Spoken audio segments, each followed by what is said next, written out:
Today is April 30th. April has been National Poetry Month.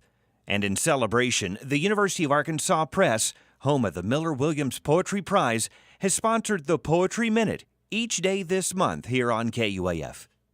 Today, to close out this month's series, we hear from Jean Elderwind, reading For Tom, Whose Baby Died, by Red Hawk. For Tom, whose baby died.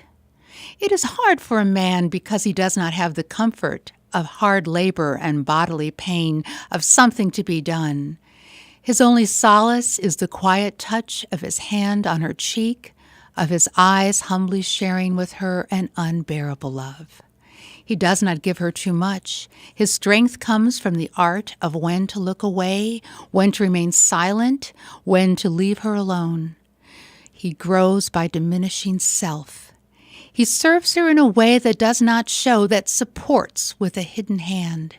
And in doing so, he also serves another whose heartbeat is a trace between them, whose breath he feels on his face at night as she turns to softly hold him.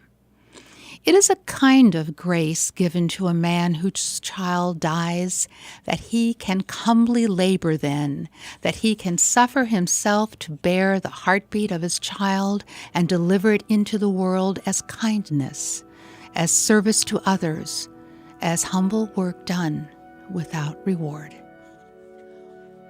My mind went to poems of poets that I've met, and I have met this poet, and in fact, I met him at Books in Bloom several years ago. Robert Moore, Dr. Moore is a professor at the University of Arkansas in Monticello, and I had the pleasure of meeting him and purchasing his book. So I went to his poems, and I read several before I landed on this one. Very much a personal connection. He's a wonderful man, and I think a very gifted poet. For Tom, Whose Baby Died is a poem by Robert Moore, also known as Red Hawk. Jean Elderwind is co-director of the Books in Bloom Literary Festival. The 10th edition of this Books in Bloom Festival takes place May 17th in Eureka Springs.